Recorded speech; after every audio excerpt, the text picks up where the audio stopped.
It's time now to turn our attention then to the French newspapers. Elena's with us here on set. What are you talking about? Could it be the election? It's the final countdown, that's what you're saying, isn't it? It really is. 12 days to go, Stuart, so we really are into the final straight now, despite the fact it feels like we've been talking about this for years. Libération then have got 5 final questions that we still don't have answers to on the front page. They are, just how low will the turnout be? Some polls saying as many as 20% of people, or in some even 32%, might not turn out. That probably would benefit the right and the extreme right, whose voters are more likely to make it to the polls. Then there's the question of who's going to come first in the first round. For Sarkozy, this is very important for him to come first. Of course, the top two candidates, which almost certainly will be Sarkozy and François Hollande, will go to a second round on the 6th of May. But for François Hollande, he has a great deal more reserves for the second round. There's 5 different left-wing candidates, all of whose supporters can be expected to rally around him. Sarkozy, though, has far fewer reserves, so he needs to come top of that first round. That's what his campaign team is trying for. Then there's the question of François Bayrou, the centrist candidate. He's kind of disappeared in the polls. His campaign is starting to tank, but both François Hollande and Nicolas Sarkozy's campaign teams are trying to appeal to his voters as much as possible, because if there's any space left to win this election, it's going to be in the centre. That's the small amount of people that still haven't decided exactly how they're going to vote, and they're the ones they're both hoping to win over. Then there's a question of who's going to be third. It looks unlikely now that it will be Bayrou because he's fallen so much in the polls, but far-left candidate Jean-Luc Mélenchon and far-right candidate Marine Le Pen have been fighting it out for some time. They've both attacked one another with some fairly strong verbal attacks in recent days. And it doesn't look like either of them is ready to give up.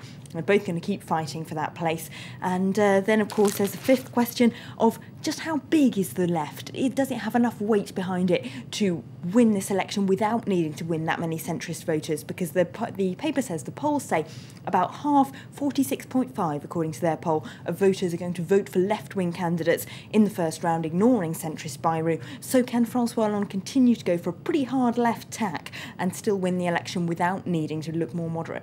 Beautifully analysed as ever, Elena. A lot of voters, they're still feeling a little bit uninspired, perhaps. Well, that is unfortunately the problem. That's this abstentionism problem. That's where it comes from. As La Croix puts it in their editorial today, it's grey against grey. On their front page, they say Nicolas Sarkozy remains as unpopular as ever and is widely disliked by voters. That's not something he's managed to change in recent weeks. We started the election campaign this way and it's carried on. The reason why he's doing better is just because of the lack of enthusiasm behind François Hollande. Even people who really want him to win don't seem to be particularly inspired. They've been out to meet some people who don't plan on voting in La Croix, and they point out that it's not just the most obvious demographics, young people, the working classes who aren't going to vote. They talk to people like middle-class businessmen who say, well, what's the point when the economic situation is so bleak that whoever does win is going to have their economic policy dictated by ratings agencies anyway? Why bother? One paper is feeling a little bit more uninspired, though. Le Figaro, rather more optimistic this morning, as every day. They have something good to say about Nicolas Sarkozy's election campaign. Today, it's the advantages he has against François Hollande, which, according to them, is that voters perceive him as better placed to tackle illegal immigration and crime. Problem is, though, that the issues they care about most, François Hollande comes out top of in credibility stakes. There are things like improving the education system, fighting unemployment. Those are the issues that voters care most about, and they're the ones that Hollande does best in.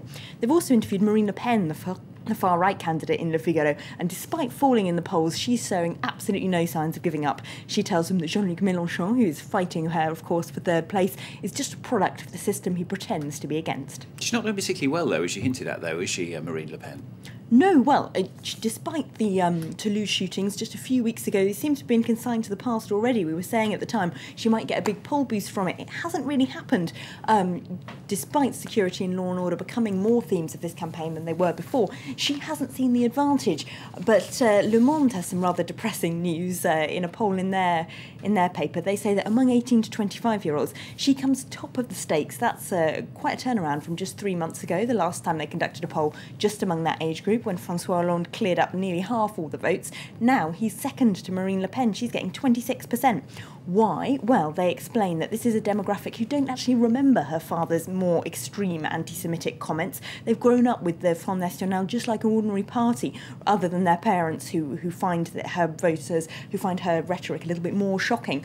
And also they like her anti-system campaigning. For them, they feel that the main parties have rejected them, they can't get any jobs, they've got no money, and they just want to vote against the system. That's the latest on the election in the newspapers with Elena every day here on France 24.